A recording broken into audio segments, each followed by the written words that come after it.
IDFM 98 de la Monde FM. Bonsoir à toutes et à tous. Émission Au-delà du miroir ce soir avec un magnétiseur. Nous allons parler de magnétisme. Ce magnétisme qui est une énergie puissante dont on observe les effets sans toujours en connaître l'origine. On va en parler avec Florian Lucas qui s'est découvert très jeune un don de magnétiseur qu'il a exercé bénévolement au cours de la première partie de sa vie.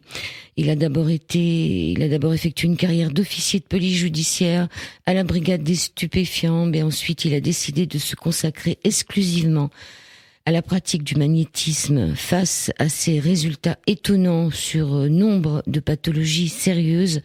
Il collabore aujourd'hui avec des scientifiques, mais aussi avec des médecins qui le recommandent à leurs patients. Il est avec nous. Il a écrit un livre aux éditions Exergue qui s'appelle « Le magnétisme quand l'énergie guérit ». C'est un manuel pratique. Il s'appelle Florian Lucas. Il est dans les studios ce soir. Je le remercie d'être là. Bonsoir Florian Lucas.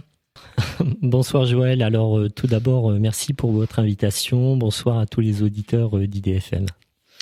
Alors donc au départ vous étiez, on va peut-être partir déjà dans votre avant-propos, vous citez la phrase de Mark Twain, on dit. Oui, tout à fait, j'adore. Qui est laquelle? Il ne savait pas que c'était impossible, donc ils l'ont fait. Voilà, c'est vrai que ça nous arrive souvent quand on a une idée et qu'on l'exprime à d'autres, les gens nous disent oui mais de toute façon tu n'y arriveras pas, tu pourras pas le faire ou je ne sais quoi. Et ça nous bloque. Donc ceux qui passent outre mesure, des fois après, savent au moins qu'ils ont essayé, même s'ils n'ont pas réussi. Oui, c'est en fait, ça résume un petit peu le parcours de ma vie, puisqu'elle était très compliquée à mes débuts, à mon enfance. En fait, je suis né avec des problèmes psychomoteurs quand même relativement importants. 2,4 kg, c'est pas beaucoup. Oui, ça c'est pas le pire, ça va encore. Quand même, c'est pas beaucoup, 2,4 kg. Ça va encore, oui. Bon, maintenant ça va mieux. Mais effectivement, on s'est aperçu, enfin mes parents se sont aperçus très rapidement que j'avais en premier lieu les tremblements essentiels. Alors les tremblements essentiels, pour les auditeurs qui ne connaissent pas forcément, c'est-à-dire que je tremblais de bébé, des tout petits, de tout mon corps, de mes membres, de mes mains, de mes jambes, de mon visage, tout tremblait. Ça pouvait s'apparenter un petit peu à Parkinson, mais c'était pas du tout ça. Ou épilepsie? Oui, non, parce que c'était en permanence. En fait, c'était vraiment en permanence. Et bon, les années passèrent. Les médecins ne trouvaient aucune solution à ces tremblements essentiels. C'était extrêmement rare à cet âge, même c'était assez exceptionnel. Et ensuite, les années passèrent et j'ai été ensuite gaucher contrarié. J'ai eu la crampe de l'écrivain aussi parce qu'on m'a forcé à écrire de la main gauche. J'étais très complexé par ça. J'avais des problèmes de langage, des problèmes d'écriture. Je n'arrivais pas à écrire à la vitesse d'un enfant, je pense pas plus vite qu'un enfant de 9-10 ans à peu près maximum. Et donc tout cela m'a amené à être un enfant très timide, très complexé, pas sûr de lui du tout. Bon, au jour d'aujourd'hui, ça a été un changement radical et merveilleux, mais c'est vrai que mes débuts étaient très très difficiles. Alors vous parlez aussi qu'au cours de votre vie, à cette période où ça allait pas bien, vous avez demandé qu'un signe vous soit envoyé, et vous avez été exaucé. Ça a été votre premier signe. Oui, alors je m'en souviendrai jusqu'à la fin de mes jours et je m'en souviens encore. Enfin, c'était vraiment quelque chose de merveilleux. Je devais avoir 7-8 ans et j'ai toujours été, et je le suis toujours, je suis quelqu'un de très croyant. Et ça paraît bête, mais à l'époque, je me suis retrouvé confronté avec la mort de mon animal de compagnie. Donc j'étais vraiment frustré, rebellé, et puis je comprenais pas pourquoi, si Dieu existait, pourquoi mon animal de compagnie mourait, et pourquoi j'en souffrais. Donc j'ai demandé un signe, et ce signe, en fait, je me souviens, mon père était militaire à l'époque, donc j'étais en Allemagne. Mes parents avaient quitté le domicile pendant environ 1 heure, 3/4 d'heure ou 1 heure, le temps de faire les courses. Et j'ai profité de ce moment-là où je me retrouvais seul pour demander un signe. Donc, au début, j'ai demandé UAS qui me montre qu'il existait, donc qui tape dans les murs, qui ouvre la porte, qui bouge le rideau, enfin un signe physique. Et il n'y a rien qui se passait. Et je voulais vraiment ce signe pour continuer à croire en lui. Et il y a un moment où je ne sais pas pourquoi, j'ai ressenti quelque chose, une énergie, on va dire, merveilleuse, qui m'a envahi, qui a envahi tout mon corps et mon esprit. Enfin, c'était vraiment merveilleux. Et j'ai ressenti qu'il fallait que je me dirige vers le portrait. J'avais un portrait de la Sainte Vierge qui était au-dessus de mon lit en pierre. Et il fallait que je fasse le tour avec le doigt de ce portrait. Donc c'est ce que j'ai fait. Et là, j'ai découvert qu'il y avait des larmes de sang, enfin des gouttes de sang qui sortaient de ce portrait. Sur votre main? Voilà, sur mes doigts en fait. Et ça s'est manifesté que ce jour-là, ça n'a pas continué. Ah non, c'était un moment. En plus j'ai senti vraiment une énergie mais incroyable qui remplissait cette pièce. C'était, j'en pleurais de joie. C'était vraiment, il y avait plus aucun souci. Il y avait plus. C'était vraiment merveilleux. C'était vraiment l'extase. Et ce moment a dû durer une quinzaine de minutes et je m'en souviens encore. Je pense que je m'en souviendrai jusqu'à la fin de ma vie parce que des moments comme cela, on ne peut pas les oublier. Vous en avez pas parlé à votre famille? J'en ai parlé à mes parents lorsqu'ils sont rentrés des courses, puisque j'étais dans un état, j'étais vraiment émerveillé, j'en pleurais de joie. Et mes parents, je pense, m'ont peut-être pas forcément pris au sérieux ou ne comprenaient pas ce qui s'était déroulé. Je leur ai montré pourtant les gouttes de sang que j'avais sans blessure sur les doigts. Alors vous avez des difficultés pour suivre une scolarité normale, même jusqu'à 15 ans. Vous êtes resté encore limité tant par la compréhension que par l'expression orale et écrite. Mais à 18 ans, vous prenez conscience que votre vie peut se transformer de façon positive. Et qu'est-ce qui se passe à 18 ans pour transformer votre vie? Alors justement, je savais pas que c'était impossible et donc je l'ai fait. Donc à 18 ans, j'avais 2 rêves, devenir policier ou gendarme. Alors c'est ce qui s'est déroulé en fait. Vous avez été gendarme en premier lieu. Voilà, tout à fait, durant 11 ans. J'ai réussi mon concours. Alors j'ai eu beaucoup de difficultés puisque j'écrivais à la vitesse d'un enfant de 10 ans. Donc pendant que les autres faisaient leur brouillon, moi je pouvais pas. Donc je le faisais comme ça dans ma tête et j'avais pas le choix. Et j'ai réussi mon concours du premier coup malgré ça. Donc vous êtes gendarme. Vous avez quel âge quand vous êtes gendarme? Alors, je devais avoir 19 ans. 19 ans, au début, j'étais gendarme auxiliaire. Donc, je faisais mon service dans la gendarmerie. Je me suis engagé et j'ai passé mon concours. Donc, je suis rentré dans la gendarmerie à l'âge de 20 ans. Et vous avez fait 6 ans et demi de gendarmerie mobile. Vous avez été dans l'Essonne, sur la commune de Brunoy, pour ceux qui pourraient nous écouter. Et pourquoi vous avez changé après que vous avez quitté les gendarmes pour rentrer dans la police? Alors, quelle est la différence pour...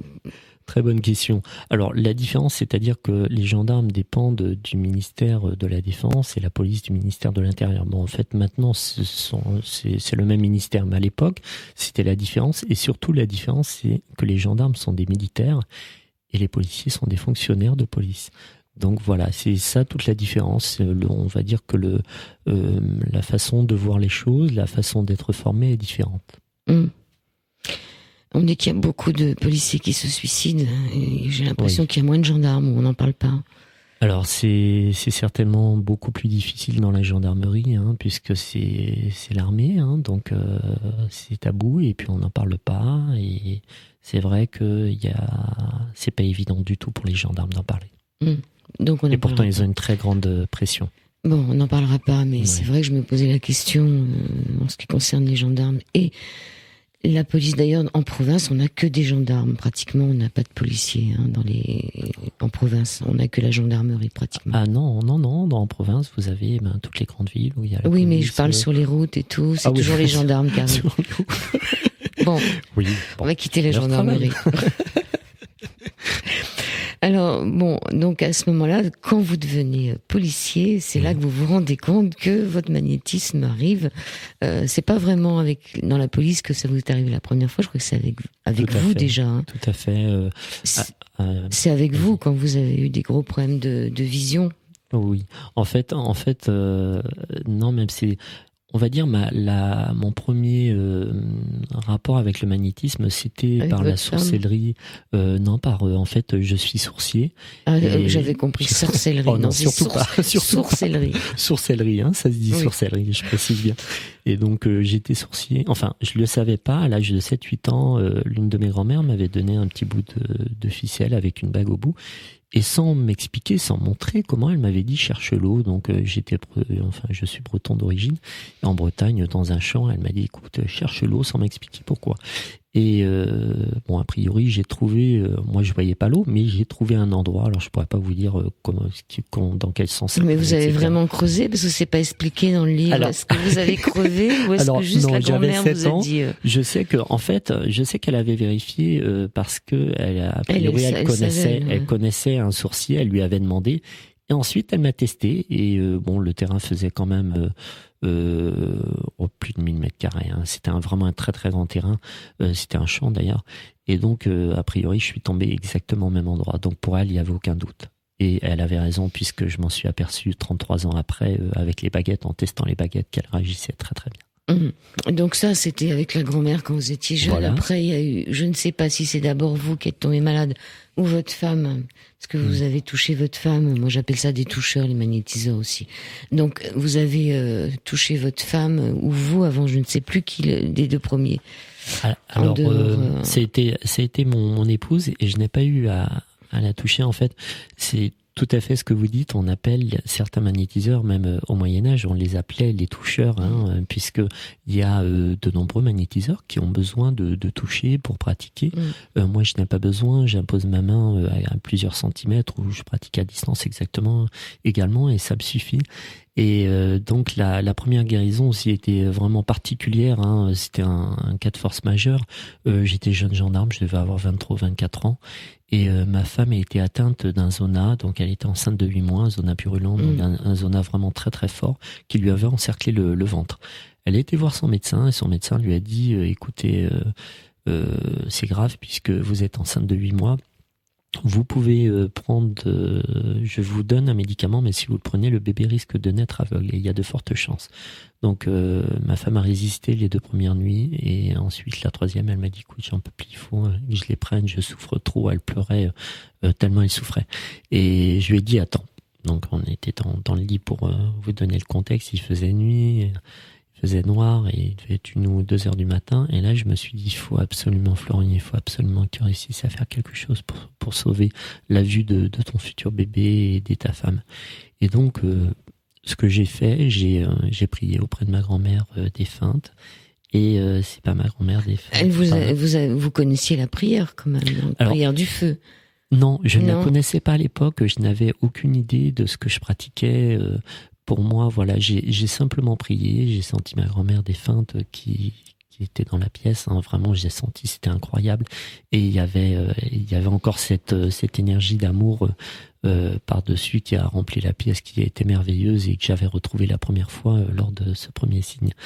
Et ça dure une 15aine de minutes, j'en pleurais de joie, pareil, c'était tellement merveilleux, c'était vraiment l'extase, c'était incroyable, c'était incroyable.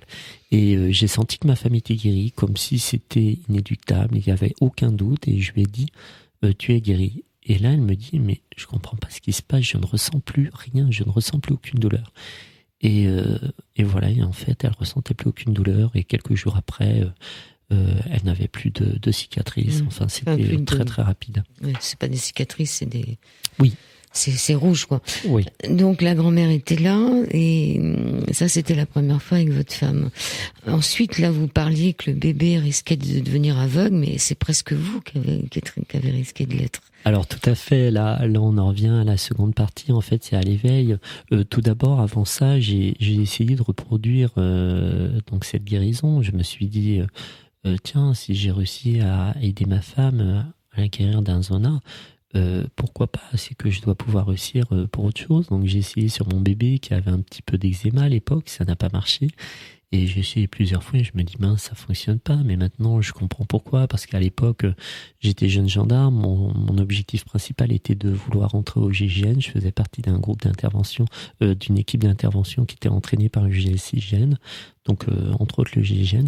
Et donc, voilà, c'était mon seul but. Donc, je n'avais pas l'état d'esprit que j'ai aujourd'hui et que j'ai eu dans les années qui suivaient. Donc, j'ai essayé pendant... on va dire 8 ans à peu près, et même plus que ça, beaucoup plus que ça, jusqu'à l'âge de 38 ans, donc de 24 à 38 ans, pendant 14 ans, et je n'ai pas réussi. Bah, vous cherchiez peut-être pas, après vous avez eu un problème vous-même et vous avez travaillé sur vous. Oui, parce que vous aviez vraiment failli perdre un œil ou vous aviez un problème de... Voilà, mais alors je comprends beaucoup mieux le sens, pourquoi j'ai eu ce problème de vue. Qu'est-ce que vous vouliez pas voir? Voilà, tout à fait, vous avez tout compris. Qu'est-ce que je ne voulais pas voir? À 38 ans, j'ai pareil, ma femme, ça se déroule souvent sur les proches lorsqu'on magnétise. Même principalement, puisqu'on les a sous la main, c'est le cas de le dire. Ma femme avait une douleur de dos et instinctivement, je sais pas pourquoi, à la première guérison, j'ai pris mon pouce, je l'ai frotté contre son dos comme ça. Vous avez touché là. Oui, au début j'étais touché, alors, effectivement. Ouais. Au début c'était ma première technique, et c'est venu instinctivement, et j'ai frotté et j'ai envoyé vers le sol. Et je dis mais qu'est-ce que je fais là? Je lui dis écoute, je suis désolé, je sais pas ce que j'ai fait. Et ça a marché. Et 5-10 minutes après, elle me dit écoute, j'ai plus mal. Et je lui dis bon, ça doit être le hasard. Et 2 ou 3 semaines après, elle avait mal pareil au dos, je le refaisais instinctivement, ça passait. Je dis bon. Et puis je le faisais sur mes filles, sur des petits bobos, des blessures, etc. Et ça marchait, mais c'était assez impressionnant, environ 8 fois sur 10, quoi. Je me disais, au bout d'un moment, pendant 3 ans, 3 ou 4 ans, je me dis, 2 ans, je me dis, c'est pas possible, ça peut plus être le hasard. Donc, qu'est-ce que c'est? Alors, pour vous dire, je n'osais pas mettre de nom, justement, je ne voyais pas ou je ne voulais pas avoir. Je n'osais pas mettre de nom dessus, et à la maison, on appelait ça le truc. Vite, papa, fais le truc, je me suis blessé, je suis tombé, donc j'arrivais, je faisais le truc. Sur mes collègues aussi, je disais, je fais le truc. Et à 40 ans, vous découvrez la présence d'une tumeur à l'œil droit. L'œil droit, oui. Ouais, là, vraiment gros choc. Donc, c'est une tumeur non cancéreuse, mais qui se rapprochait très dangereusement de la rétine. Elle devenait importante. Il fallait absolument m'opérer de l'œil droit. Résultat, je l'ai pas bien vécu. En plus, j'ai pas voulu. Ça s'est pas très bien passé. Générale, non, ça s'est pas bien passé du tout. J'ai eu 3 points de suture. Ça durait 1 mois. Mon œil était comme crevé. Je voyais pas au début. Et ensuite, en fait, on m'a appris que 2 mois après, l'intervention s'était mal déroulée et qu'en fait la chirurgien avait oublié un petit morceau. Et que la tumeur reprenait. Et d'autant plus sévère, et que là il fallait 6 points de suture, greffe de la conjonctive, que ça pouvait ne pas fonctionner, je pouvais perdre la vue. Et donc effectivement, je ne voulais pas voir ce qui se déroulait. Mais ça vous a permis de rencontrer quelqu'un qu'on va retrouver tout de suite après un petit peu de pause musicale.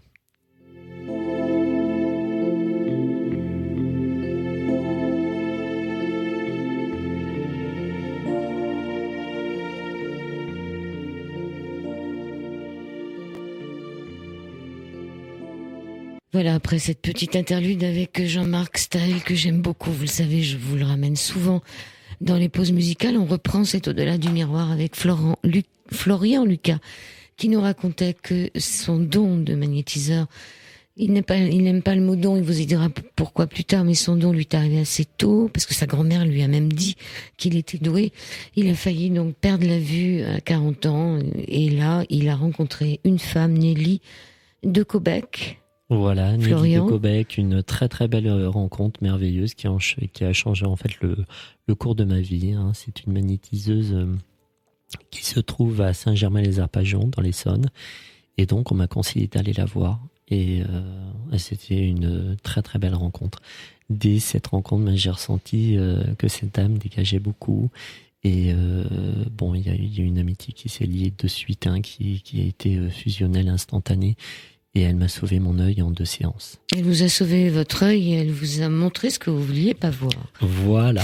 Elle m'a dit, en fait, le truc, Florian, c'est pas le truc. Tu es magnétiseur, mais il faut que tu le développes, tu te rends pas compte. Tu as un don. Alors, comment ils peuvent s'en rendre compte, les magnétiseurs?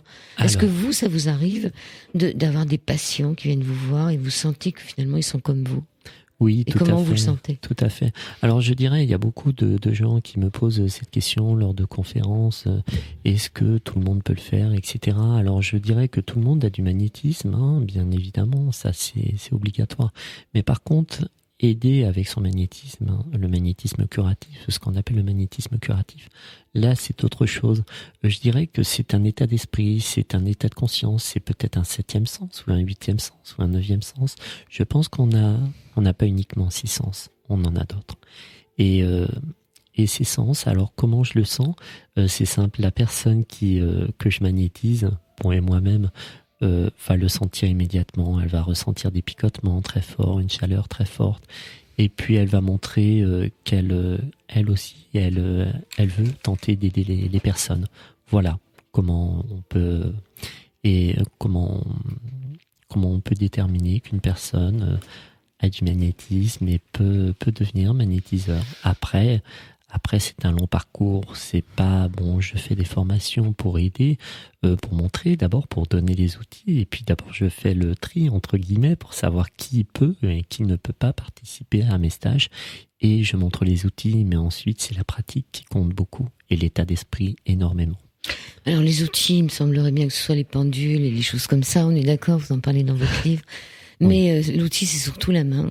Et là, vous venez de parler de quelque chose qui est le picotement dans l'intérieur de la paume de la main. Quand ça pique, c'est que c'est pas bon. Hein. Il y a quelque chose qui est pas super en dessous. Alors voilà. Alors tout d'abord, le premier outil, je dirais que c'est pas la main, c'est le cœur, surtout et l'âme. Et la main n'est qu'un outil, n'est qu'un complément, n'est que non, c'est pas là forcément la main le plus important, parce qu'on peut magnétiser avec le regard, avec la parole. Lorsque je magnétise par exemple à distance, tout à fait. Donc pas de main, oui. Il n'y a pas forcément la main, on peut poser la main au-dessus, mais effectivement, donc lorsque ça picote à l'intérieur de la paume de la main, sur la main forte, hein, ce qu'on appelle la main forte, puisqu'il y a une main généralement qui domine l'autre. Et pour certains magnétiseurs, ils travaillent avec les 2 mains. Moi, je travaille avec une main. Et on ressent effectivement des picotements plus ou moins forts. Alors, est-ce que ces picotements, qui me semblent être quand même une pathologie des fois pas très sympa, qui commence par un C, qui termine par un R, qu'on n'aime pas trop. Est-ce que vous le sentez aussi sur une photo? C'est-à-dire, est-ce que sur la photo, vous pouvez sentir la pathologie qui pique dans la main, ou c'est uniquement sur le corps? Alors non, parce que je ressens les picotements, mais les picotements, pour moi, ça veut pas forcément dire que c'est une pathologie lourde, etc. Ça veut simplement dire qu'il y a une connexion qui s'effectue. Après, le diagnostic, je le laisse uniquement à la médecine. Pour moi, c'est hyper important. D'ailleurs, les gens qui viennent me voir doivent obligatoirement avoir consulté un médecin, et pour pas qu'il y ait d'erreur. Non, mais je suis bien d'accord avec vous. Ça, c'est pas un diagnostic. Oui. Si votre mal se met à picoter, je veux dire, c'est pas de votre faute. C'est pas de la sienne non plus. C'est pas forcément qu'il y a. Alors, la main peut se mettre à picoter, pas forcément sur une douleur ou sur quelque chose à travailler. Ça peut vouloir dire aussi que la personne, vous êtes en connexion en fait avec la personne, et donc ça picote. Elle aussi va le sentir. Elle va vous le dire d'ailleurs quelquefois au bout de quelques secondes. En quelques secondes, elle va se dire. Je regarde, je vois les gens encore cet après-midi froncer les sourcils. Ça me fait sourire parce qu'ils ont les yeux fermés. Je leur dis, qu'est-ce qui se passe? Alors eux, ils ressentent soit des picotements, mais de la chaleur souvent. Ils disent, oh, mais ça chauffe. Je leur dis, vous inquiétez pas, c'est normal, laissez faire. Voilà. D'accord, ça, la chaleur, je suis d'accord. Et donc, ce picotement, vous n'allez pas le ressentir sur une photo aussi? Si, tout à fait, pareil. Hein, pareil pour ma part, oui, pareil. D'accord. Donc on va venir un peu sur les pendules, parce que on va suivre votre livre en chapitre 2. Vous vous demandez qu'est-ce que c'est que le magnétisme, et vous dites que dans l'Égypte ancienne, et plus particulièrement dans les ruines de Thèbes, il y avait écrit: pose la main sur ta douleur et dis que la douleur s'en aille. Et c'est vrai que ça marche, hein. Oui, tout à fait, mais en fait, je pense que dans le magnétisme, il faut pas se compliquer la vie. Plus c'est compliqué, et moins ça va fonctionner. Je dirais qu'il faut laisser faire les choses de façon simple. D'ailleurs, les premiers magnétiseurs, les premiers guérisseurs, c'était des gens, des paysans, et c'était des paysans ou des gens qui travaillaient avec la terre et qui n'étaient pas forcément cultivés. Mais voilà, ils ressentaient les énergies et ils travaillaient de façon simple, et c'était très efficace. Et effectivement, en Égypte ancienne, on sait que les prêtres pratiquaient aussi sur les pharaons, et c'était a priori très efficace. Oui, on les voit sur toutes les fresques avec les deux mains devant, comme faisant les mains à plat comme ça devant, appelant l'énergie. Ou se rechargeant tel des piles de batterie, on ne sait pas exactement. Donc non, mais c'est vrai, c'est tout à fait ça.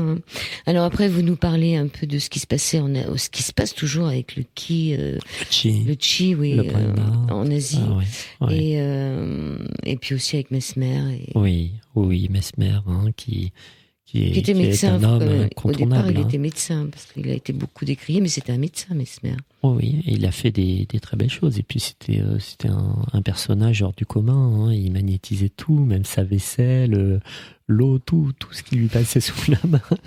Et puis il a eu la chance de pratiquer. Même sa renommée dépassait les frontières, et pourtant à l'époque il n'y avait pas internet, ni la radio, ni rien, donc c'était un personnage incontournable. Qui est monté très haut et qui est descendu très bas, puisqu'il il est mort dans la misère et complètement décrié. Alors le magnétisme, ça sert à quoi, ou on peut faire quoi? On peut soigner quoi avec le magnétisme? Alors, on peut aider à soigner. Alors, plein de choses. Ça va du zona, par exemple, la brûlure, puisque je coupe le feu également, en passant par les douleurs de dos, les douleurs articulaires.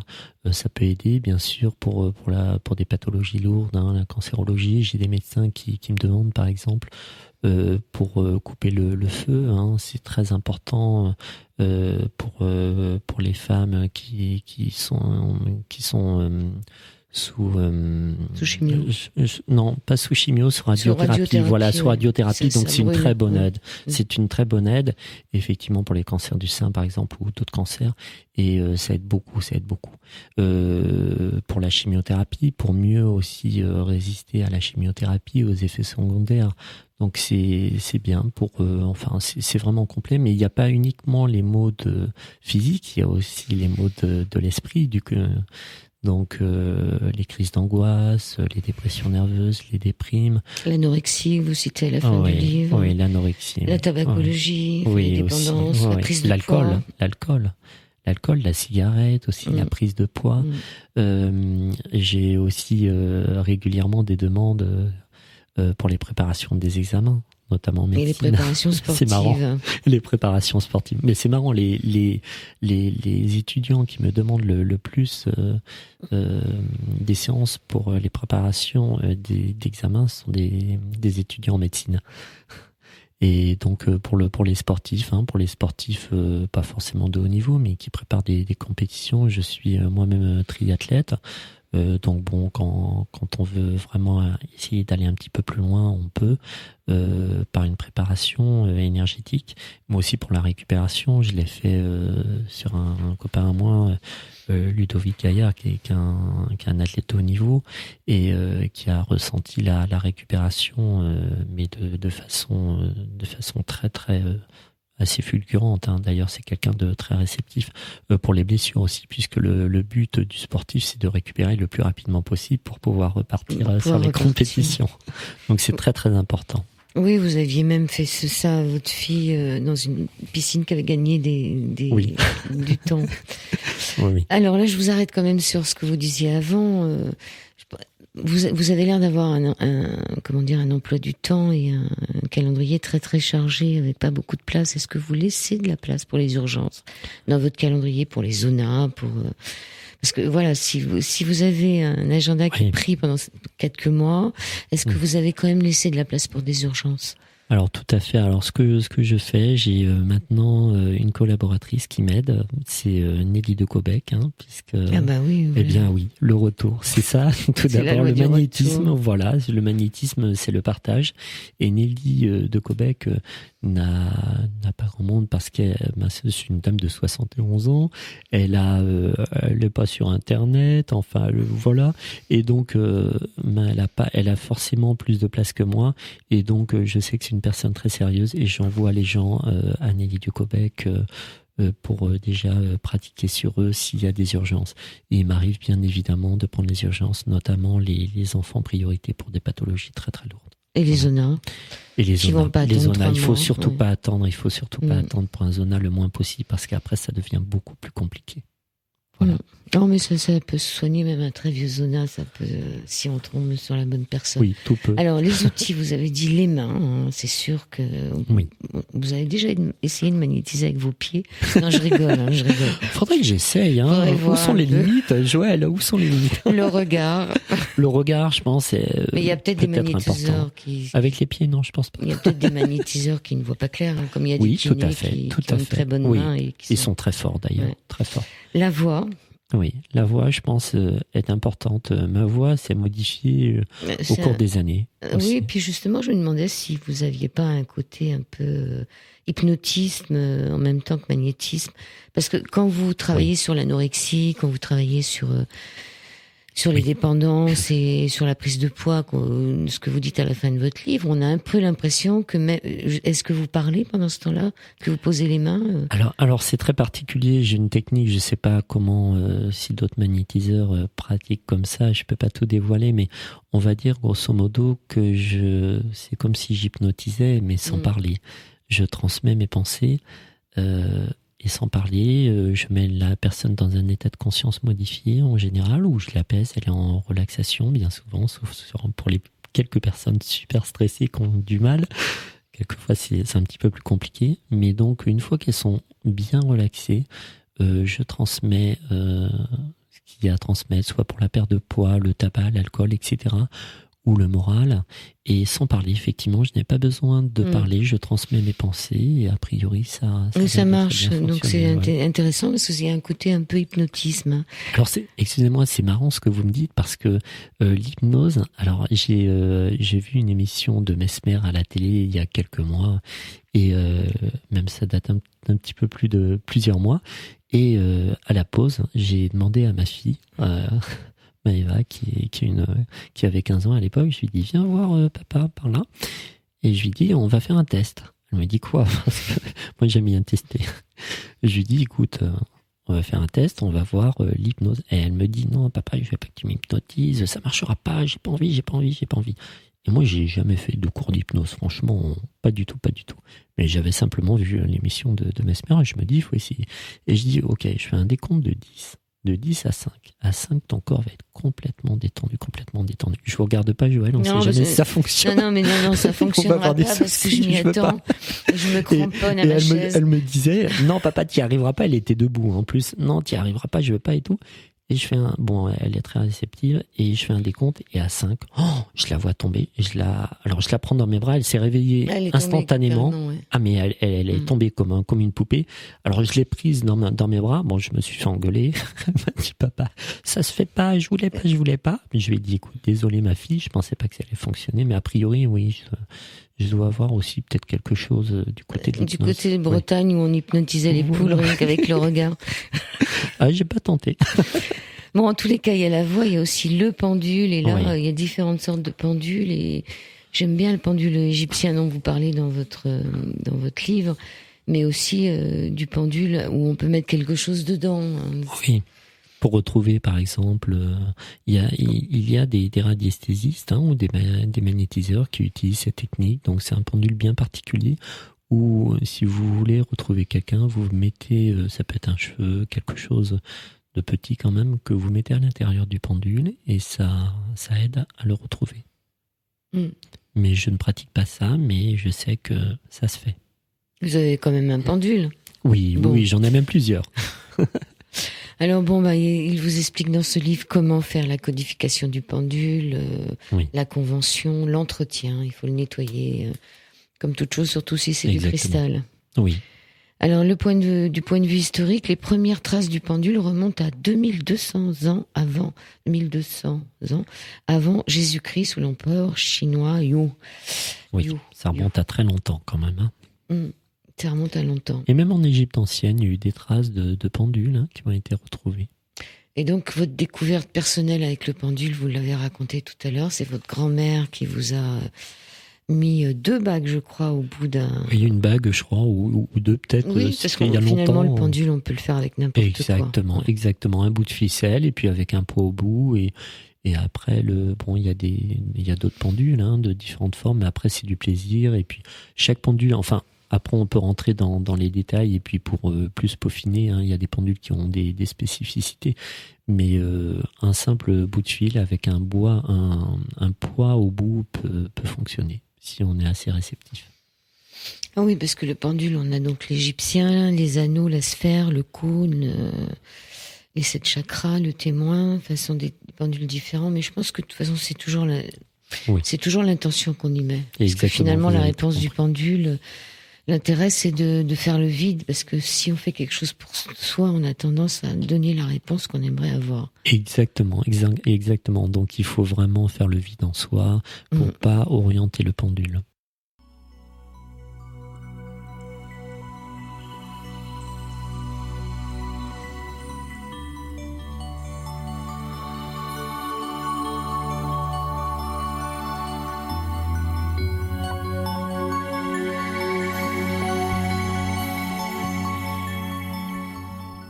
Donc toujours la musique de Jean-Marc Staël. Je remercie l'auditrice qui vient d'appeler là, le 01 34 12 12 22 pour poser une question à Florian Lucas qui est magnétiseur. Elle lui pose la question et c'est très bien de l'avoir posée parce qu'on a l'arrivée dessus quand on prend le mal.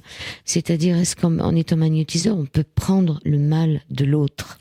Tout à fait. Alors ça m'est déjà arrivé. Je pense que c'est arrivé à toutes les personnes qui ont magnétisé. Lorsque c'est quelque chose de pas très important, ça va. Lorsque c'est plus important, ça peut être ennuyeux. Expliquez-nous ce qui vous est arrivé à vous, parce qu'il y a une belle histoire dans votre livre qui fait peur. On n'a plus envie de toucher personne. On fait attention ensuite.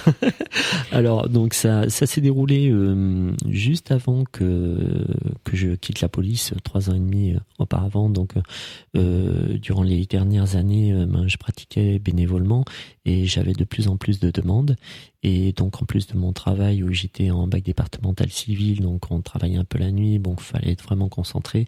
Je passais mon temps également à aider les personnes en les magnétisant. Et à la fin, je sentais que j'étais fatigué quand même, qu'il fallait... d'ailleurs, c'est pour ça que j'ai fait ce choix. Je pouvais plus suivre entre policier et magnétiseur, il fallait faire un choix. Et donc, vous avez choisi d'être magnétiseur. Exactement. La bonne chose. Vous n'avez pas attendu la retraite comme celui du Quai des Orfèvres qui finalement après la retraite on sait qui faisait ça. Ouais. Non, j'ai pas attendu et j'ai même, alors je pense pouvoir le dire maintenant, je dois être même c'est sûr a priori, être le seul policier à avoir demandé une disponibilité dans l'histoire de la police nationale pour devenir magnétiseur. Et donc ça c'est quand même relativement exceptionnel. Et on vous l'a accordé. Oui. Alors, on n'a pas le droit de vous la refuser, de toute façon. Ah si, tout à fait. Si, ça passait devant une commission, il y a une enquête, etc. J'ai dû ramener des témoignages avec des noms, des adresses, tout a été vérifié. Mes collègues aussi m'ont demandé, ma commissaire, enfin, j'ai dû tester plusieurs personnes pour que ce soit pris au sérieux. Et c'était en quelle année, ça? C'était il y a 3 ans et demi, c'était en 2011. Non, mais il y a une vidéo sur le net où on voit un ancien du Quai des Orfèvres qui finalement a pratiqué ça pendant je ne sais pas combien d'années au Quai des Orfèvres et qui ne le dit que depuis qu'il est en retraite. Oui, parce donc, que ça doit c'est mieux pas passer évident. Quand même. Oui, c'est pas évident à dire lorsqu'on pratique. Bon, moi au début on m'a grillonné. Maintenant, tous mes anciens, enfin une très grande majorité de mes anciens collègues viennent me voir et leur famille aussi. Et puis j'en aide beaucoup parce qu'ils sont souvent dans la souffrance. C'est un métier très très difficile, d'autant plus en ce moment. Et d'ailleurs, bonsoir à eux. Et puis ils ont vraiment beaucoup de courage. Donc pour en venir, on avait dit la question, voilà. La question. Alors prendre le mal. Alors donc j'ai pris le mal, donc à la fin parce que j'étais fatigué. Mais pourquoi vous avez voulu prendre le mal? Fallait le laisser je n'ai pas voulu. Était, moi j'aurais bien voulu le laisser. Ce qui s'est déroulé, on m'avait appelé pour un monsieur qui avait un staphylocoque doré au poumon. À l'époque c'était à l'hôpital Cochin. Les médecins, c'était la famille qui m'avait appelé. Les médecins estimaient qu'il était condamné. D'ailleurs il disait à la famille, écoutez, ça fait 6 mois qu'il est dans le coma, on va devoir le débrancher, il n'y a plus rien à faire. Et donc ils ont fait appel à moi, et il y a un moment où je me suis même déplacé, je faisais quelques séances à distance, et je me suis déplacé à l'hôpital Cochin en réanimation. Bon, personne ne savait que j'étais magnétiseur, j'étais avec la famille. Et donc le lendemain de mon déplacement, il s'est réveillé après 6 mois de coma. Donc ils étaient surpris. Ce monsieur ensuite a été de mieux en mieux. Enfin, sa rééducation a été stupéfiante, surprenante. Ça allait très bien pour lui, ça allait moins bien pour vous. Par contre, moi, alors j'ai pris le mal ce jour-là. Donc le lendemain, j'ai commencé à avoir des plaques sur mon bras. Au début, ça a commencé sur mon bras, une plaque rouge. Je dis tiens, c'est bizarre, ça me grattait. Je dis ça va passer. Et puis après, cette plaque commençait à gonfler et devenir de plus en plus impressionnante. Donc j'étais aux urgences. On m'a dit, vous avez dû vous faire piquer par, au début, c'était quoi? Des araignées. Oui, ou par un insecte qui provenait d'Afrique, comme c'était l'été. S'il a dû remonter en région parisienne, il a dû vous piquer. Je me dis, c'est vraiment pas de chance qu'il me pique quand même. Et donc, 2 jours après, c'était presque tout le corps. Il pensait que c'était un œdème de Quinte. Alors, en fait, ils sont aperçus que c'était un urticaire géant. Et quand je vous dis géant, c'était vraiment impressionnant, vraiment très très impressionnant. J'en avais partout, des plaques de sur des parties du corps de plusieurs dizaines de centimètres. Mon œil, ça faisait comme un œil au beurre noir. J'avais une bosse sur le crâne. J'avais le crâne rasé à l'époque. C'était impressionnant. Et c'est venu comme ça en 2-3 jours. Oui, suite à ça, en fait, j'ai pris le mal et j'ai voulu m'en débarrasser. Donc, j'étais 3 fois aux urgences en une semaine quand même. Malgré les perfusions, etc., il n'y a rien qui passait, ça s'empirait. Donc, j'ai été voir mon amie Nelly de Caubec. Voilà. Oui. qui m'a aidé et quelques jours après, c'était terminé. Sauf que je partais en vacances dans le sud et c'est revenu. Et là, elle ne réussissait plus à m'aider.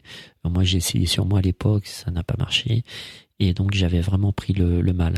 Et au bout d'un moment, au bout d'un mois, je commençais à avoir l'urticaire géant qui venait au niveau de la gorge. Donc, j'étais aux urgences de Perpignan, pensant que c'était un œdème de Quinte.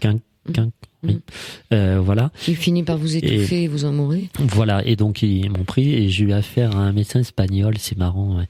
Et je lui ai expliqué, je lui ai dit, alors peut-être que j'ai pris le mal, voilà, je suis magnétiseur et tout. Alors, il m'a tutoyé, il était marrant. Il me dit, je te donne les médicaments, mais t'as pris ce qu'il y a de plus fort. Il me dit, moi, à ta place, je les prendrai pas. Il me dit, à ta place, je me soignerai tout seul. Voilà, je me magnétiserai. Je lui ai dit, mais j'ai déjà essayé. Il me dit, retente quand même, retente. Et j'ai écouté ses conseils. Et je me suis magnétisé. Comment on fait pour se magnétiser tout seul quand on a comme ça un urticaire géant? Vous vous mettez dans une bulle de lumière? Comment vous faites? Alors, je me mets dans un état de conscience modifié. Je pense à chacun de mes membres. Je me mets en état de relaxation. Je pense à ma respiration. Ensuite, je me mets en état de relaxation. J'essaie de ressentir chaque partie de mon corps.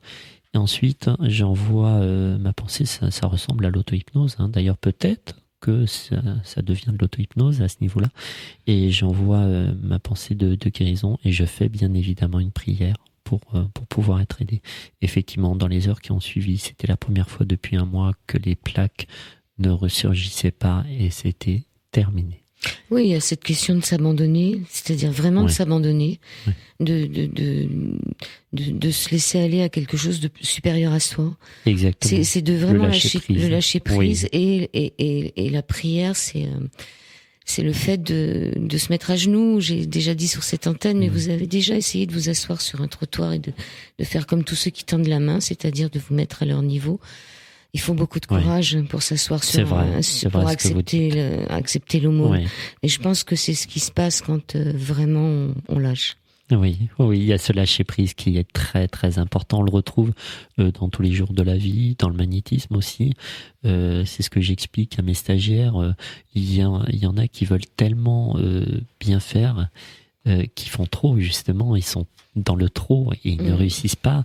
Et lorsqu'on ne veut pas assez bien faire, pareil, on ne réussit pas. Alors je donne l'image d'un surfeur sur une vague. Bon, je ne pratique pas le surf, mais je me dis, en fait, il faut laisser couler l'énergie. C'est comme le surfeur qui est sur la vague. Il faut pas qu'il soit trop en avant, sinon il va se casser la figure, il va pas réussir, ni trop en arrière. Il est sur la vague, il se laisse surfer, il y a un réel lâcher prise. Et là, ça fonctionne bien. C'est comme sur le tire-fest. On a tous été sur un tire-fest. Si on s'assoit trop, on tombe. Si on est trop raide, ça va pas. Tout Tout à fait, oui. Plus facile parce que le surf, c'est un sport. Oui, j'ai pas testé. Qui est plus récent. Alors, vous dites aussi que une hypothèse de la source de guérison, bon, ça pourrait être ce qu'on évoquait à l'instant, c'est-à-dire une espèce de force divine ou de source qui fait qu'on s'est remis dans une source pure. Je veux dire, dans la mesure où on lâche prise, on est dans un domaine, comme vous le disiez, quand vous avez vu cette lumière autour de la Vierge, c'est-à-dire cet état de grâce, etc. Ouais. Alors, il peut y avoir ça. Et puis, seconde hypothèse que vous notez dans votre livre, qui pourrait être aussi l'ADN, comme si on modifiait notre ADN. Oui, alors, oui, c'est vrai que peut-être que le magnétisme, je pense, c'est une théorie parmi d'autres, mais je pense que c'est rééquilibrer les champs magnétiques de la personne, les énergies, mais comment on réussit à les rééquilibrer? Alors, et peut-être qu'on touche à l'ADN de la personne en rééquilibrant ses champs énergétiques. J'ai un cas qui m'a fait penser à ça, qui est surprenant, et pour moi c'est le cas, c'est un des cas les plus surprenants qui me reste en mémoire. C'est une jeune fille de 17 ans qui était venue me voir il y a 3 ans, je crois, de mémoire, avec une excroissance osseuse de la moitié de mon pouce. Un bec de perroquet. Alors, un médecin m'a repris là-dessus, on en a discuté, il m'a dit non, Florian, ce n'est pas un bec de perroquet, c'est une excroissance osseuse. Bon, c'est un détail technique, voilà. Ça, oui, moi aussi, c'est ce que, voilà, moi aussi je l'appelle comme ça. Tout le monde appelle ça comme ça. Voilà. Donc ça fait une déformation. Voilà, une déformation au niveau du haut du dos. C'était une grande jeune fille, belle et en maillot de bain. Ses amis lui disaient, se moquaient d'elle, et l'appelaient Quasimodo. Enfin, c'était vraiment flagrant, et surtout, elle souffrait du dos. Et sa mère qui venait me voir était très réceptive, c'est-à-dire que à la moindre séance, c'était instantané, quoi. Elle ressortait, c'était terminé. Elle avait une douleur à la jambe, au dos, c'était terminé. Et puis ça picotait très très fort dans ma main. Et elle aussi, elle ressentait une énergie. Je pense qu'elle est douée en magnétisme d'ailleurs. Et donc lorsqu'elle m'a amené sa fille, je discutais avec la maman pendant que je faisais la séance. Et justement, il y avait ce lâcher prise parce que pour moi, je n'avais rien imaginé, seulement lui enlever la douleur, simplement parce que je n'imaginais pas d'autre chose. Ah oui, parce que les personnes, surtout celles qui ont été voir maintes et moult spécialistes, on leur a dit oui, mais de toute façon, là, c'est pas possible. Ah oui, c'est impossible. Foutu, voilà, exactement. C'est incurable, vous aurez mal. Alors les gens, ils sont persuadés qu'on peut plus rien faire pour eux et que c'est normal et que jusqu'à la fin de la vie, ils se sont projetés dans la maladie qui est marquée dans les manuels médicaux. Voilà. Alors bon, c'est ce qui m'est arrivé d'ailleurs pour mon œil. On m'a dit il faut absolument vous faire opérer une deuxième fois, et moi je voulais pas. Et donc à cette jeune fille, on lui a dit il y a qu'une opération, mais elle est tellement délicate qu'à votre âge, faut mieux pas la faire. Faut rester avec cette excroissance osseuse qui vous fait souffrir jusqu'à la fin de vos jours. Et donc je papote avec sa maman et tout pendant que je fais la séance. Donc vraiment un lâcher prise total. Et je lui dis, oh, mais votre fille elle est vraiment très réceptive, parce que ça picotait très très fort aussi. Et donc une dizaine de jours après, la maman me rappelle, et là je me fais engueuler au téléphone.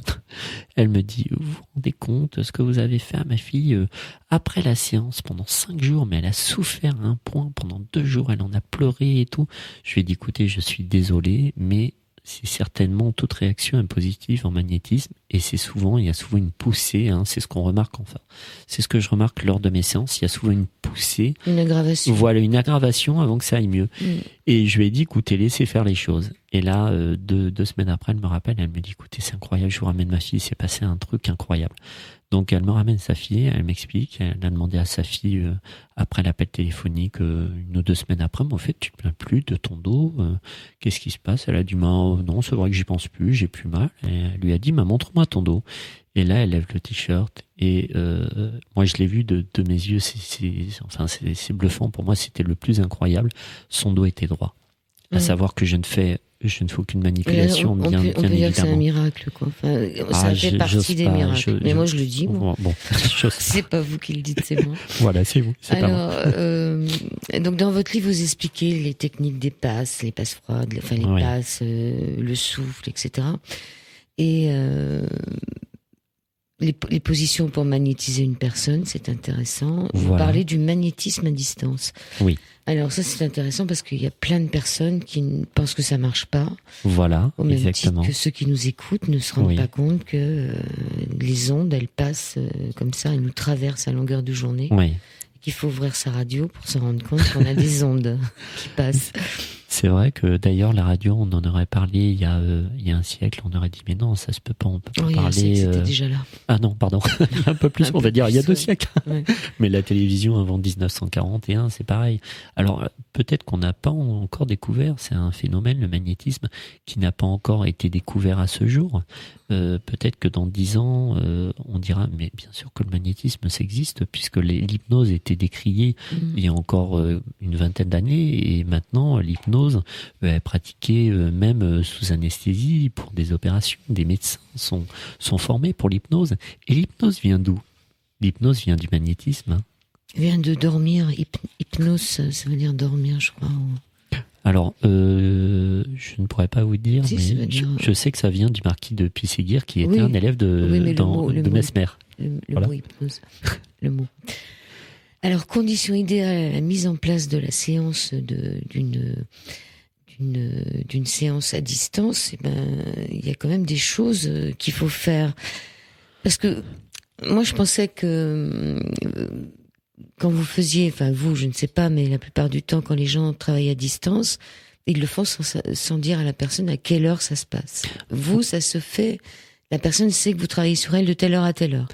Voilà. Alors moi, je pratique différemment. C'est vrai qu'il y a beaucoup de mes confrères qui travaillent sans sur dire. Une liste. Voilà, sur des listes. Ouais. Sur une liste, et puis ils font ça un petit peu quand ils veulent, du moment qu'il y ait des résultats. De toute manière, ça c'est le principal. Moi, je pratique différemment, c'est-à-dire que je préfère avoir la personne au bout du fil. C'est-à-dire que je lui fixe un rendez-vous téléphonique. Je l'appelle en début de séance. La séance dure environ 20-25 minutes. Vous lui demandez d'éloigner le téléphone portable, de le passer à plus de 2 mètres, de retirer ses lunettes, ses bijoux. Alors, c'est important tout ça. Ce sont des détails. Ah, moi je pense pas, parce que je peux dire quand on retire ses bijoux, quand on retire ses lunettes, c'est comme si on allait se coucher. Donc après, je l'appelle pour la réveiller, la personne. Oui, mais... on se décharge, voilà. Donc, moins on est chargé, meilleur on risque de pouvoir prendre des choses. Alors en fait, je me suis aperçu que c'était un détail. Hein. Je vais vous donner un exemple, parce qu'on dit, oui, il faut pas magnétiser avec une montre, etc. Faut pas... Alors en fait, je me suis aperçu pour ma part, en tout cas, que c'est pas ça, puisque j'ai eu un cas concret lorsque j'étais policier, on était en planque avec un copain à moi qui restait coincé du dos dans un appartement, dans une cité, enfin dans un contexte vraiment phénoménal, quoi. Une cité dans pourrie. Un placard, Non, quand même pas dans un appartement où il y avait aucun meuble, donc c'était debout pour le magnétiser. On avait nos gilets pare-balles, armes de service, matraque télescopique, les montres c'était en option, et puis la radio, etc., bombe lacrymogène, appareil photo et tout. Et donc je l'ai magnétisé, donc debout dans un. Je me dis mais ça va jamais marcher. À travers le gilet pare-balles. Ça va jamais marcher. Il avait même son pistolet automatique sur lui, et ça a très bien fonctionné. Et puis j'ai magnétisé d'autres collègues avec leurs armes de service aussi. J'évite, et en fait je me suis dit, en fait une montre, voilà, je magnétise avec ma montre, bon, ça dérange pas. Oui, c'est peut-être plus psychologique dans la personne que vous traitez à distance, c'est le fait qu'elle lâche, elle retire ses lunettes, elle retire... Alors les lunettes, pour moi, c'est autre chose, c'est parce que je me concentre sur la photo, et le regard, le miroir de l'âme, et le regard est important. Et pour les lunettes, c'est plutôt dans ce sens-là. Après le reste, c'est un détail. Il y a même quelques rares fois, où il y a des personnes que j'ai magnétisées sans qu'ils le sachent. J'estime, alors il y a un débat là-dessus, est-ce qu'on peut, est-ce qu'on peut pas. C'est aussi dans votre livre, j'allais vous reprendre, parce que vous vous contredisez à deux. Est-ce qu'on peut pas. Moi, j'estime qu'on peut dans le sens où c'est pour faire du bien. Quand c'est pour faire du bien, voilà. Si c'est un enfant qui est dans le coma, bien sûr, on va pas lui demander son avis, c'est les parents qui vont appeler. Si c'est une personne, un mari qui est alcoolique, et puis qui bat sa femme, et que sa femme m'appelle en disant, voilà, Monsieur Lucas, mon mari me bat, il est alcoolique, est-ce que vous pourriez essayer de faire quelque chose? Bien évidemment, j'ai eu des cas comme ça. Alors, j'estime que, voilà, je pense que ce que je pratique, c'est bien de le pratiquer comme ça. J'ai une dame, un cas, je sais plus si c'était dans mon livre, si j'en parlais, si je crois, une dame qui ne marchait plus, qui était sur un fauteuil roulant, une dame âgée, en Picardie, depuis 2 mois, qu'elle marchait plus du tout, elle se laissait mourir, et puis sa fille voulait l'aider. Et la dame ne savait pas que je pratiquais à distance. Et donc j'envoie un SMS à sa fille, je commence la séance, Et à l'issue de la séance, je lui renvoie un SMS, j'ai terminé la séance. Elle me dit, est-ce que vous pensez que ça va marcher? Alors je lui dis, écoutez, c'est vous qui allez me le dire, moi j'aime bien le concret. Je lui dis, vous me direz, voilà, je peux pas vous dire, c'est vous qui me le direz. Elle me dit, ma mère a bougé sa jambe après la séance. Je lui dis, bon, on va attendre. Et l'après-midi, elle m'a envoyé un SMS qui m'a fait énormément plaisir. Elle m'a dit, ma mère s'est levée à marcher 24 mètres. Alors c'était pas 24 mètres, c'était 24 pas. Je lui ai dit, pourquoi pas 25 mètres? Elle a pas pris un mètre pour mesurer. Elle m'a expliqué que c'était des pas, et sa mère n'était pas du tout au courant qu'elle était magnétisée. Donc il y a des choses merveilleuses quand même qui se déroulent comme ça, et d'autant plus que le magnétisme à distance, ça peut se faire à 1 ou 2 mètres, mais ça peut se faire à des milliers de 5 000, kilomètres. 10 000 kilomètres. On peut même magnétiser des Vénusiens ou des Martiens, ça n'a pas de... Pourquoi pas des astronautes un jour, s'ils en ont besoin, et pourquoi pas. Il y a pas de limite. Je crois que le plus loin que j'ai fait, c'est la Nouvelle-Calédonie, Tahiti, il y a eu le Japon, il y a eu l'île de la Réunion, les États-Unis, et j'en passe. Il y a eu plusieurs pays assez lointains quand même. La Nouvelle-Zélande aussi. Alors, plus près de chez nous, les animaux, ça marche. Oui. Ça marche très bien. Très bien. Très bien. Il arrive même que l'animal, il ressente. Il se met en position pour que vous le touchiez juste là où ça va pas. Exactement. Comme un chat atteint d'un cancer de la gorge, par exemple. Et c'est lui qui frottait sa gorge contre ma main. Et ça m'a touché, parce que je me dis, oui, bien sûr, les animaux ressentent, et là, c'est vraiment du concret, quoi. Est-ce que vous l'avez soigné, ce chat? Alors, je n'ai pas réussi à le sauver. Il avait un cancer en phase finale, et il est décédé 2 semaines après. Malheureusement, je n'ai pas réussi à le sauver. Donc, ça nous amène justement à combien de pourcentage on peut dire de mieux-être, puisqu'on n'a pas le droit de dire que vous guérissez. Il y a des médecins qui peuvent guérir. Donc, il y a des gens chez qui ça marche pas quand même. Bien sûr, bien évidemment. Et ça vient de quoi, évidemment. C'est très complexe, je sais pas. Je pense que c'est un état de réceptivité, mais c'est pas forcément. Il y a des gens qui me disent c'est parce que j'y crois pas. Je dirais non. En fait, il y a des gens qui n'y croient pas du tout, qui me disent écoutez, vous êtes mon dernier espoir. Je me souviens d'un chercheur, c'est marrant. C'est sa femme qui me l'a envoyé. Mais la première fois, il est venu, il me dit écoutez, je vous préviens, j'y crois pas du tout.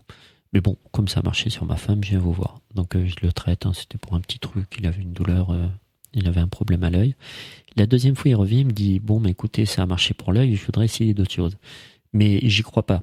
Il est revenu 3 fois comme ça, ça marchait pour les 3 fois, pour les 3 choses. Mais il y croyait pas quand même. Mais ça fonctionnait à chaque fois, il revenait à chaque fois. Et puis il y a des personnes, mais en même temps, ces personnes qui n'y croient pas ça peut très bien fonctionner. Pourquoi? Parce qu'il y a un réel lâcher prise, justement, parce qu'ils n'y croient pas. Comme il n'y croit pas, finalement, il se laisse aller, vous croyez? Je pense, il ne bloque pas. Là, rien que le fait de venir, déjà, c'est le fait quand même de, pas forcément d'y croire, mais de se laisser aller. Ils viennent parce qu'ils souffrent. Oui, aussi, ils n'ont pas trop le choix. Ça, ils y croient, la douleur. Oui. On ne peut pas faire autrement. Non, malheureusement. Donc, ça marche sur les animaux, ça marche sur les humains. Vous parlez de la presbytie. Dites-moi ce que vous avez fait pour améliorer les choses. Alors, donc, j'ai travaillé sur ma presbytie à moi. J'aime bien tester. Moi, tout ce que je peux tester, je le teste, sur ma fille, sur moi, sur mes proches. Voilà, plus on pratique et plus on teste. Non, mais comment vous avez testé? Vous avez innové, je pense. Alors, j'ai imposé mes mains sur mes yeux. Alors, au début, c'est vrai que je lisais avec des lunettes, il y a encore 4 ans. Maintenant, un livre, j'ai plus besoin de mettre de lunettes, par exemple, c'est pratique. Vous étiez pas myope avant? Non, parce que les myopes, on sait qu'ils récupèrent. Mais j'avais une très bonne vue, justement, 14e d'ailleurs, mais la presbytie, c'est autre chose. Oui. La presbytie, c'est de près, et donc il y a un moment où, effectivement, ça a commencé. Il y a plus à 40 ans, ça commence. Oui, justement, j'allais dire à 40 ou 41 ans, ça a commencé, je me dis, tiens, c'est bizarre, le livre, il faut que je l'écarte. Et maintenant, bon, ça va mieux, donc ça aide, et on peut travailler sur soi aussi, donc c'est quand même. Mais donc c'était pas travailler sur une bougie, qu'est-ce que vous avez fait? Vous avez imposé les mains? Alors là, pour ma presbytie, j'ai imposé mes mains sur mes yeux, et pareil, toujours la prière, la concentration et la prière. L'intention qui compte surtout. C'est bien d'en venir sur la prière, parce que vous donnez dans votre livre la prière pour passer le feu, une des prières. Oui, voilà, tout à fait, il y en a plusieurs. Et vous expliquez que pendant des années et des années, le fait de dévoiler la prière, on perdait le don. On l'a donnée au moment de sa mort à celui qui nous succéderait. Et là, vous la mettez en toutes lettres dans un livre. Et vous avez choisi pourquoi vous n'avez pas perdu le don. Hein. Non, tout à fait. Alors, c'est un débat très intéressant. J'en parlais lors de ma dernière conférence samedi à Paris. J'estime, comme je disais, le magnétisme, c'est quoi? C'est le partage. Le fait de ne pas vouloir transmettre une prière, il y a beaucoup de personnes qui m'ont dit « Oh, ma grand-mère ou mon grand-père était coupeur de feu, mais il n'a pas eu le temps de me donner la prière et du coup, je ne peux pas aider les gens. » Alors, le magnétisme, c'est surtout pas l'ego. Comme je disais, c'est un état d'esprit. Et lorsqu'on ne veut pas transmettre, on est dans quoi? On est dans l'ego. Le but, c'est de partager, j'estime. Et c'est vrai qu'on dit que lorsqu'on donne la prière du secret, on perd son don, entre guillemets. Moi, je n'ai pas perdu et je pense qu'au contraire, je suis contre. Lors de mes formations et même dans mon livre, hein, il y a cette prière, mais cette prière, ce n'est pas que la prière qui compte, c'est surtout l'intention qu'on y émet. Et ça, c'est vraiment le secret, c'est le secret du secret. Il y a quand même les petits signes de croix sur la brûlure, juste avant et juste après. C'est très très efficace. Voilà. Non, mais ce qui est étonnant, c'est que toutes ces prières, on les trouve dans l'abbé Julliot, dans des grimoires anciens. Mais on sait très bien, moi je pense plutôt que si on la divulguait pas avant de mourir, c'est parce qu'il y a eu tellement de procès en sorcellerie à une certaine époque que finalement c'était vraiment sous le boisseau, quoi. C'est-à-dire qu'il fallait pas. Il y avait une connaissance qu'il fallait pas trop divulguer parce que il y a eu tellement de procès, il y a tellement de gens qui ont été brûlés. Oui, mais les cas dont je parle sont des cas récents qui datent d'une dizaine d'années à peu près. Donc on brûle plus les gens. Non, mais je sais, mais c'est resté dans l'inconscient collectif. Oui, c'est resté. Et puis il y a une crainte aussi. Dès que vous mettez une bougie quelque part, on se demande qu'est-ce que vous faites, quoi. Dès que vous mettez un peu de lumière chez vous. Voilà, ça devient un peu suspect. Donc, on met des sectes partout. Je vois la Lilith qui voit des sectes partout. Si on mange pas comme tout le monde, si on s'habille pas comme tout le monde, si on pense pas comme tout le monde. Donc, ce qui est bien, c'est que d'un côté, on a encore cette espèce d'inquisition, franche, j'ose le dire. Et de l'autre côté, on a une connaissance qui se divulgue. C'est-à-dire que vous donnez la connaissance à tout le monde. C'est le reflet du 21e siècle. Hein. Tout à fait, mais je donne la connaissance aux personnes qui sont prêtes à la recevoir, parce que les gens qui ne sont pas prêts pourront essayer et ça ne fonctionnera pas. Ça ne fonctionnera que si on a l'état d'esprit, ce 7e sens ou 8e sens ou 9e sens dont on a pris conscience, tout simplement. Oui, mais en tous les cas, vous donnez l'information. Oui, l'information. Mais vous attendez plus pas on partage, de mourir pour le partager ça avec vos enfants, qui eux le prendront pas. Quoi. Ça y est, ma fille de 15 ans a voulu faire elle a 16 ans maintenant, elle a fait mon premier stage de magnétisme, elle voulait absolument le faire. Donc elle pourra le transmettre. Elle est un peu jeune, hein, vous dites dans votre livre, en général, ça commence à 40 ans. Moi, mais elle est très douée. Oui, elle est douée. Oui, elle pratique pas, mais elle pratique pas tous les jours. C'est exceptionnel. Oui, mais c'est exceptionnel. Elle pratique que sur moi ou sur mon épouse, enfin. Ou sur elle. Voilà, ou sur elle. C'est vraiment en tout petit comité. Vraiment, faut faire attention. Parce que je crois quand même qu'à 16 ou 18 ans, on a autre chose à vivre. Vous dites pas, c'est pas vrai? Tout à fait. On se retrouve.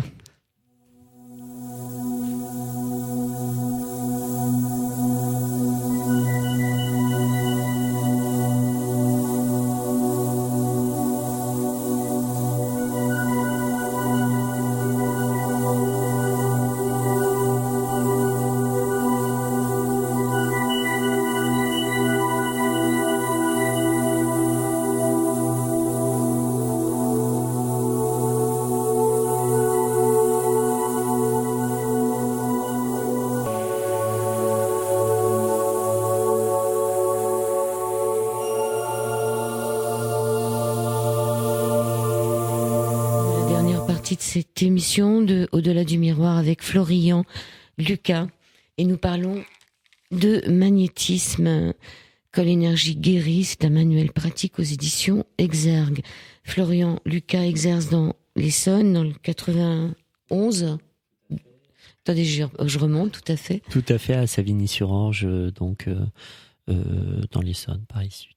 Alors vous n'êtes pas venu vraiment pour avoir une clientèle surabondante parce que c'est déjà le cas. Non, j'ai pas besoin. Non. C'est déjà le cas. Plutôt. Voilà, c'est pour partager. Pour partager mes connaissances. Donc si vous avez des soucis, vous attendrez un peu parce que vous pourrez prendre rendez-vous, mais il faut 2 mois d'attente pour l'instant, minimum 2 mois d'attente. Ouais. Oui, parce qu'après il y a les vacances. Oui, en plus, oui. Donc ça va passer à 3 mois, je pense, très rapidement. Alors donc on en était au fait. Qu'il faut quand même avoir un certain âge pour commencer à s'y mettre. D'abord parce que je pense qu'il faut un peu de bouteille pour comprendre la personne qu'on a en face. Exactement. Sinon, c'est un peu compliqué. Et puis, parce que je pense, je le disais pour votre fille, c'est bien de vivre son adolescence, sa jeunesse et tout sans se préoccuper des soucis des autres, parce que c'est fatigant. Enfin, c'est pas fatigant physiquement, mais je veux dire, il y a quand même, de la concentration, il y a plein de choses, et en plus, effectivement, il faut être prêt. Il y a des personnes qui ne peuvent pas le faire parce qu'ils sont éponges. Enfin, ils absorbent et ils ne peuvent pas. C'est quand même quelque chose de difficile lorsque vous voyez des enfants qui sont atteints de cancer, quelquefois qui sont en phase terminale. C'est vraiment très, très, très, très, très, très difficile. Il faut essayer de passer au-dessus. Il y a des gens, vous voyez des gens en souffrance tous les jours. Voilà, il faut réussir à passer au-dessus. Il faut réussir à prendre du recul. C'est très très difficile, surtout au début.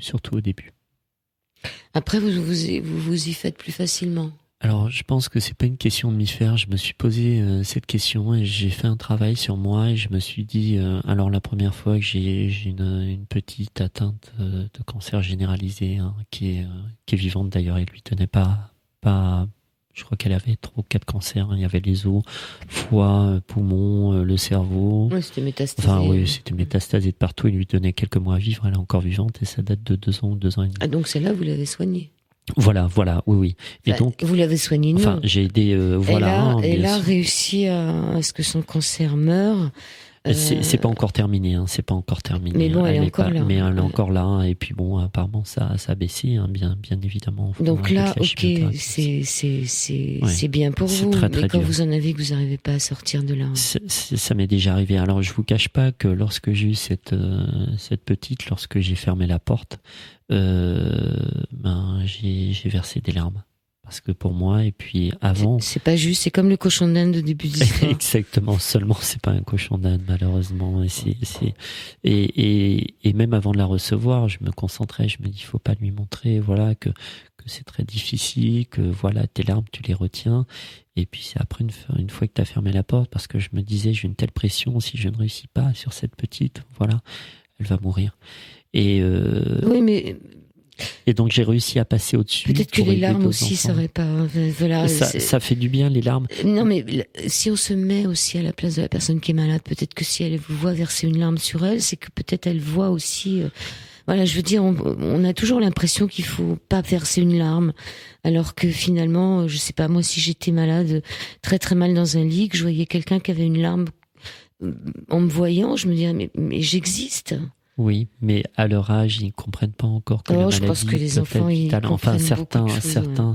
Et je me suis dit, pour passer au-delà, Florian, pour pouvoir aider d'autres enfants, la prochaine fois tu en auras, et j'en ai eu d'autres, il faut passer au-dessus. Et je me suis dit, pour réussir, tu dois passer au-dessus de ça. Et j'ai réussi grâce à ça. Je me suis dit, ne pense pas aux personnes que tu ne réussiras pas à aider, puisque bien évidemment, il y a des cas que je peux pas réussir. Mais pense à tous ceux que tu peux réussir à aider. Et là, ça m'a fait, ça m'aide tous les jours. Et c'est grâce à ça que je réussis à continuer comme ça. Et donc la gamine, elle est toujours là. Elle est toujours là, oui. Bon, ça c'est une bonne chose. Oui, très très bonne chose. Alors, en conclusion de votre livre, vous vous dites que vous regrettez, est-ce que vous regrettez quelquefois de plus être dans la police, d'avoir changé de métier parce que finalement vous avez fait quand même pas mal d'années. Oui, 24 ans en tout dans les forces de l'ordre, donc 11 ans dans la dans la gendarmerie. Vous êtes presque en retraite dans ces cas-là. Alors, je pourrais prendre ma retraite dans 4 ans, je vais avoir 48 ans dans quelques jours, et donc à 52 ans, à partir de 52 ans, on peut prendre une partie de sa retraite, voilà, donc dans 4 ans. j'aurai le droit de prendre une petite partie, ce sera une petite partie. Mais est-ce que vous avez le droit de rempiler, là? Non, j'ai démissionné. D'accord. Carrément, j'ai démissionné, parce qu'à l'issue de ma disponibilité de 2 ans, je n'avais plus le choix. Soit je réintégrais, soit je démissionnais. Donc, j'adorais mon boulot, notamment à la brigade des stupes ou en bac départemental civil.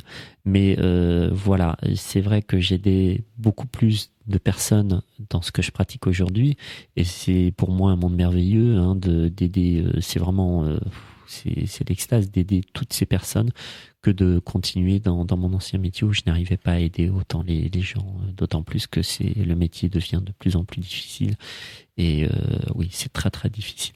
Vous pouvez toujours aider vos anciens collègues. Bien sûr, c'est ce que je pratique régulièrement. J'en ai régulièrement qui viennent me voir ou leur famille, et je les aide du mieux que je peux. Donc pas de regrets. Et vous pensez faire ça longtemps ou jusqu'au moment où vous en aurez assez ou... Assez et jamais. Lorsqu'on touche à ça avec ces beaux retours, ces merveilleux retours. Il y a des beaux cas dans votre... Ouais, vraiment, c'est ça qui me motive. Et puis maintenant, ce partage, j'ai la chance de pouvoir faire des conférences. Il y a mon groupe d'édition Guitry Daniel, chez qui le livre est sorti, qui m'aide aussi pour les conférences. Enfin, c'est quelque chose de merveilleux. Les formations aussi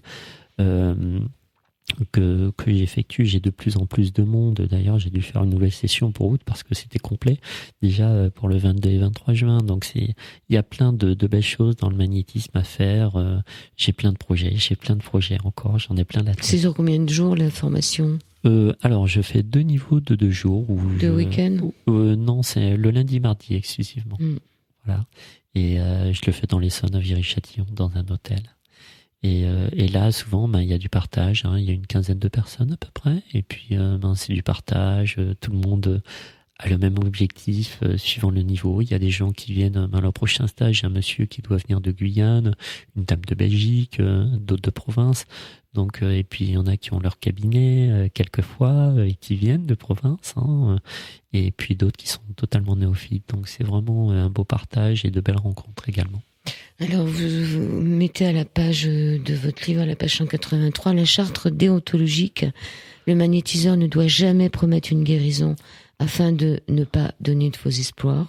C'est vrai, je pense que c'est important. Il faut faire attention aux manipulations psychologiques, à ne pas influencer une personne. Voilà, il faut faire très très attention à ça. Parce que la personne qui vient vous voir est une personne malade, donc en détresse et donc fragile. Il ne demandera jamais d'arrêter ou de modifier un traitement médical. Bien évidemment, ça paraît tout à fait logique. Il ne demandera jamais à quiconque de se dévêtir. Un magnétiseur magnétise à travers les vêtements. Exactement. Puisqu'il travaille avec le fluide magnétique. Oui, alors si je l'ai mis, c'est que j'ai eu des retours de personnes qui m'ont parlé de tout ça. Donc voilà, c'est pour ça que, tout ce qui me paraît logique, je l'ai mis dans mon livre, mais j'ai vraiment eu des retours de ça, notamment. Oui, c'est pas un ostéopathe, c'est pas un chiropracteur. Exactement. Il magnétisera un mineur uniquement en présence d'un représentant légal, et ça on le comprend avec tous les procès de pédophilie. Exactement. Dès qu'on approche un enfant maintenant, donc il faut mieux qu'il se protège, que ce soit un homme ou une femme. Oui, tout à fait. Non, il faut, je trouve qu'il y a un représentant légal. Bon, c'est peut-être mon instinct d'ancien OPJ qui réagit, tout à fait. Mais je trouve que c'est bien. Ne pas manipuler aussi, parce que j'ai pas mal de retours. Je sais qu'il y a des magnétiseurs qui même manipulent. Pas faire ça là comme vous aviez fait sur le dos de votre femme ou je ne sais où. À l'époque, j'ai frotté un tout petit peu avec le pouce. C'est une manipulation. Voilà, effectivement. Mais c'était ma femme, et c'était la seule fois. Bon, après, alors. Mais après, ne pas. J'ai des cas encore cet après-midi de personnes qui m'ont dit j'ai été voir un magnétiseur, il a commencé à me bouger dans tous les sens et tout, et puis j'ai encore plus mal. Donc ça, surtout ne pas manipuler. Nous ne sommes pas faits pour ça. Nous n'avons pas suivi les études. On peut blesser des personnes plutôt que de les aider. Donc attention, manipulation à ne pas effectuer.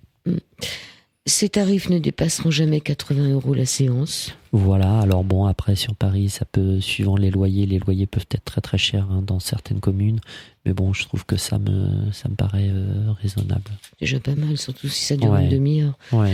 Alors sur des petites pathologies, il ne réalisera fera pas plus de 3 séances si, à leur insu, aucun résultat n'est obtenu, sauf avec l'accord de la demande. Sauf pathologie lourde, hein, bien évidemment, hein, sauf les pathologies lourdes. Hein. Mais oui, par exemple, pour une tendinite ou un mal de dos, si au-delà de 2 ou 3 séances, vous voyez qu'il n'y a pas de résultat, pour moi, je trouve qu'il faut mieux arrêter. Pourquoi ? Parce que malheureusement, le magnétisme n'est pas remboursé par la sécurité sociale. Et il faut surtout pas faire perdre de l'argent aux gens. Mais le jour où il sera remboursé par la sécurité sociale, on peut. Je pense qu'il sera plus efficace. Parce que voilà, je veux dire, c'est pas quelque chose qui nous relie à. Non, à la sécurité sociale. Voilà, c'est pas une sécurité au niveau social. Je pense que ça fera. Mais bon, est-ce que ça le sera un jour ? Je pense pas, malheureusement. Faut pas rêver. Heureusement, quelque part. Mais heureusement et malheureusement, parce qu'il y a des gens qui n'ont pas beaucoup de moyens aussi, j'adapte mes tarifs aussi. Si ça serait pas à ce prix-là, si c'était remboursé par la sécurité sociale. Ouais. Une consultation de médecin, ça doit être 23 € pour un quart d'heure. Voilà, oui. Alors, qu'est-ce que vous avez voulu nous enseigner à travers ce livre ? Alors, mon histoire, parce que je pense que cette histoire, c'est une histoire qui est intéressante pour les personnes en souffrance et qui peut leur donner beaucoup d'espoir et les faire surmonter certains passages difficiles ou prendre une voie qui les fait rêver. Pas forcément dans le magnétisme, mais dans la vie de tous les jours. Et puis ensuite, c'est un manuel pratique avec des photographies, des cas concrets, comment magnétiser un fruit, de l'eau, comment effectuer les passes magnétiques. Il y a des témoignages aussi. La pratique compte beaucoup, beaucoup, beaucoup. Oui, c'est un livre qui est intéressant aussi dans la mesure où finalement on se rend compte que ça marche, quoi. Il y a toujours un peu chez les magnétiseurs un côté familial, comme si c'était une lignée souvent transmise par des grands-mères. C'est souvent des mères quand même qui. Il y a souvent des pères aussi mais c'est souvent des femmes qui transmettent ça. Enfin, dans la plupart du temps, c'était toujours la grand-mère ou quelquefois le grand-père, mais c'était souvent une lignée familiale. Plus les femmes, a priori, oui. Et pourtant, on dit souvent un magnétiseur, on dit rarement une magnétiseuse. C'est vrai. On va souvent voir. C'est vrai qu'il y a plus de magnétiseurs peut-être que femmes. Oui, parce que les femmes, elles le disent pas. Quelque part, elles le font sans s'en rendre compte avec leurs enfants. Est-ce que votre grand-mère, elle exerçait Alors, dans pas le du village tout. Figurez-vous que mes 2 grand-mères n'exerçaient pas du tout et ma grand-mère maternelle devait le ressentir puisqu'elle avait dit à ma mère que j'avais un don. Ma grand-mère paternelle ne le disait à personne, elle le disait qu'à moi que j'avais un don et même pas à mon père. Oui, mais si elle savait que vous aviez un don, c'est qu'elle l'avait aussi. Non, je pense pas. Elle l'a jamais exercé, elle m'a jamais montré comment exercer. Comment pouvait-elle parler de quelque chose qu'elle ne connaissait pas ?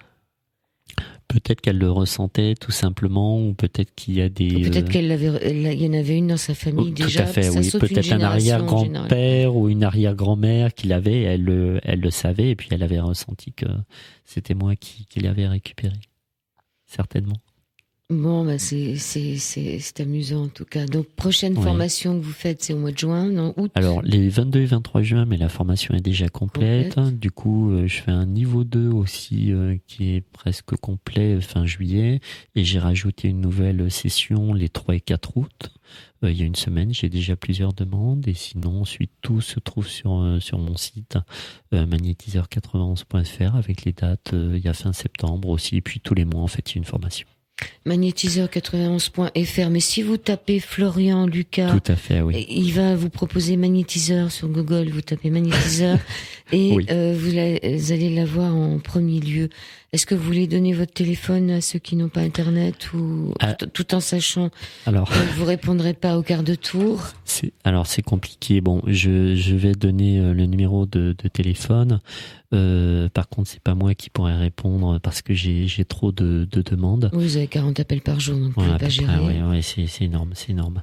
Donc c'est le 06 65 50 63 38 et il faut passer 06 65 50 63 38. Il faut passer des appels entre 9h et 19h, mais je ne pourrai pas répondre. Alors, on appelle 06 65 50 63 38. 63, voilà, 38. mais vous trouvez toutes mes coordonnées en tapant sur Google Je magnétiseur sais, mais Florian il y a Lucas. encore des personnes qui n'ont pas Internet. Oui, tout à fait. Voilà, il y en oui, a je pas comprends beaucoup, bien. mais Je il y en a- comprends il y en a bien. Des personnes quelques-unes. âgées, ça peut arriver, bien sûr, bien sûr. Un mot pour terminer l'émission. Peut-être on reprend la phrase du début. Là, ils ne Oui. savaient pas qu'ils ne pouvaient pas, donc finalement Tout ils à ont fait. réussi. La phrase exacte, c'est ils ne savaient pas que c'était impossible, alors ils l'ont fait. Qui c'était ce fameux Mark Twain, vous le savez, non? Non, mais je sais on que va chercher. alors c'est une citation que j'ai vue dans le film 300 et qui était c'était des Grecs qui se sont retrouvés à 300 combattants contre plusieurs dizaines de milliers d'envahisseurs et ils ont lutté. C'est dans le site, ça. Nous partîmes 300, mais par un prompt renfort. Non, c'est pas ça. Non, pas c'est du pas le tout. même. Pourtant, c'était des Grecs aussi. Et donc ils ont combattu et pourtant c'était impossible. Ils ont résisté à plusieurs dizaines de milliers de guerriers farouches. Donc c'est Mark Twain qui a. Ah, donc c'est un film. Voilà, c'est un film. D'accord, mais c'est quand 300. même, il y a quand même un petit côté Cid dans l'histoire. Oui. Pas cidre, hein. Cidre, ça ferait Non, breton. Je rappelle votre nom, Florian Lucas. Je vous remercie beaucoup. Mais écoutez, merci beaucoup Joël, à vous et merci aux auditeurs d'IDFM. Bonne Oui, soirée et à tous. Merci beaucoup. Je vous en prie. Merci. Merci à vous Joël. Merci.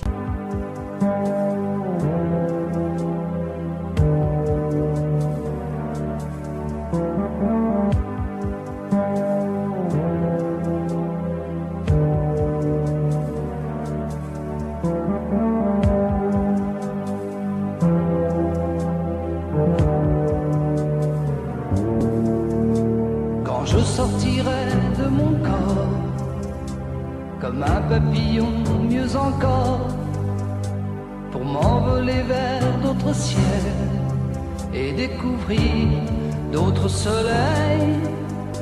Quand je partirai dans la nuit, entre les fleurs et les bougies, quand je partirai pour de bon, souviens-toi de cette chanson. Quand j'aurai fini d'en finir, entre les larmes et les sanglots, je viendrai vers toi sans rien dire et flotterai comme un drapeau.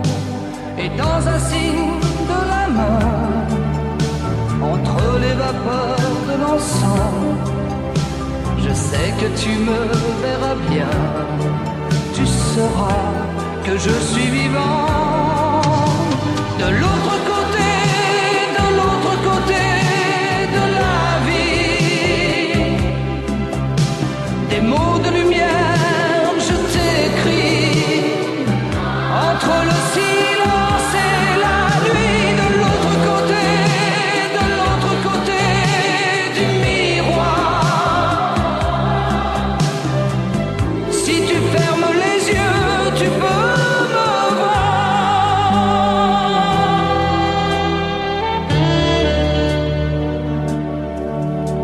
Quand j'aurai fini de parler, que je n'aurai plus rien à chanter, alors j'attendrai l'ascenseur, et qu'importe le temps est là.